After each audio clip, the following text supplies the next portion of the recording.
What's good, YouTube? Dmgaming here, guys. Today's video, I want to discuss, Banyu.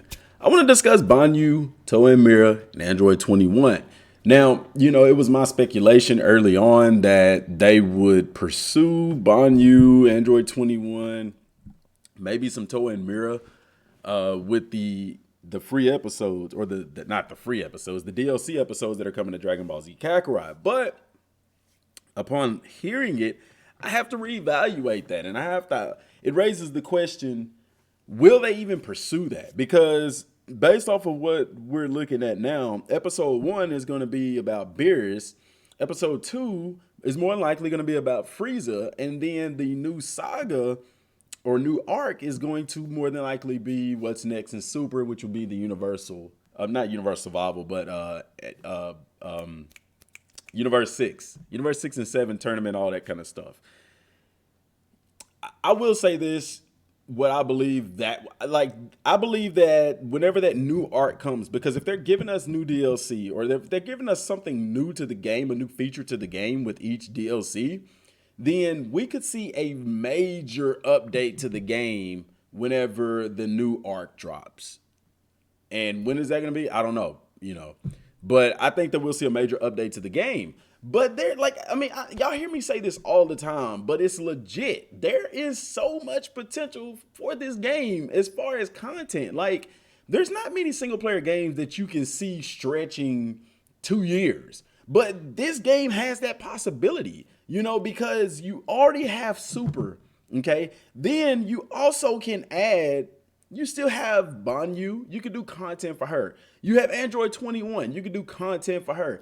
You have Toei and Mira, you can do content for them. On top of Super content, on top of the movie characters that you could put into the game, and GT. Like, dude, this single player game, Dragon Ball game, like I said all the time, is literally a blank canvas. But potential is nothing unless realized. It doesn't matter unless Bandai wants to explore that. But, do I believe they do? Yes, because if you look at history for their past Dragon Ball games, they have went on almost 3 years of support for these games. So it's very possible. Now, will they do this?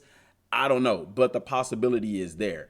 I, for one, want to hear more about Banyu, aside from just a training feature. Like, can we get some backstory? Android 21, we know about her. She's here.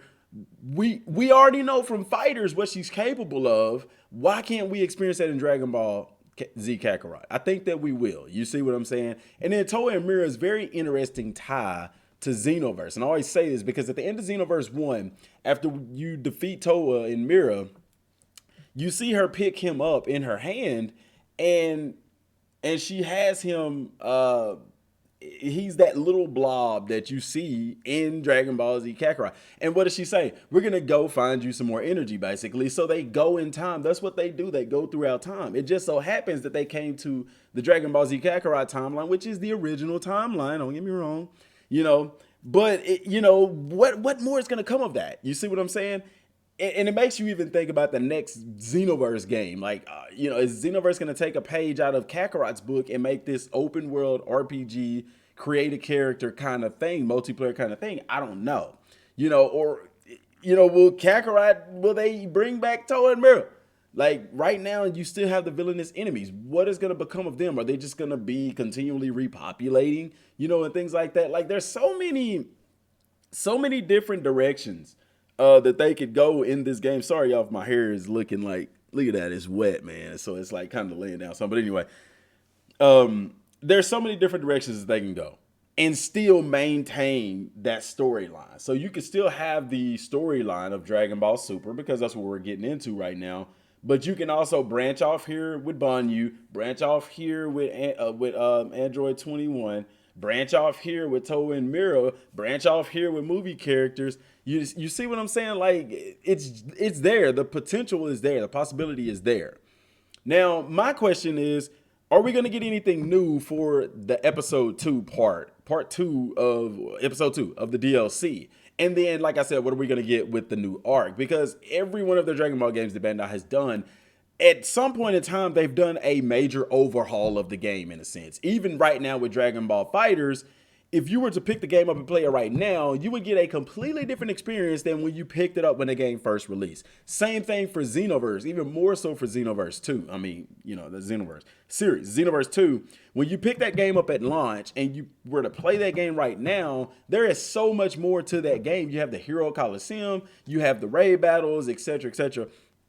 And then you even have the story mode where you could go back with Banyu and play alongside your sensei, your master, your trainer, whoever, you know. So, you know, that game is vastly different. So I'm looking down the road and seeing what's going to be different with Dragon Ball Z Kakarot. Are they going to add some new game mechanics? Because if they are going to continue the story of Super, they're going to have it to where you can fight on the ground if we're going to get to the Tournament of Power.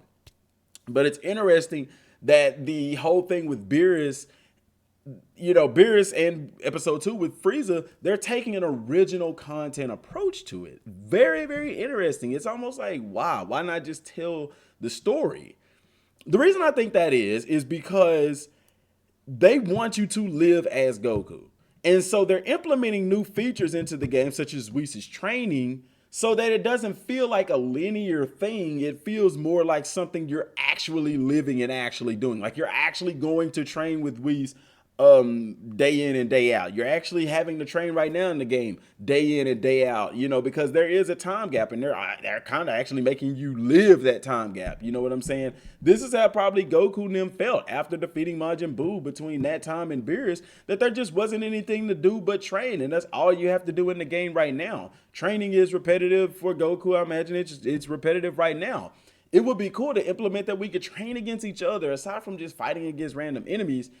Have it to where we could train with each other and do different things, you know. So the training with Whis is there. Then what is going to be new for the next episode? I don't know. Are they going to add a new difficulty? They're going to have to add something different if we're going to ascend Super Saiyan God and reach levels of Super Saiyan Blue. There's going to have to be something different there. But like I said, we just don't know what at this point. So let me know what y'all think down in the comment section down below, man. Just a shorter video, guys. I got some Ghost of Tsushima a video coming up for that as well.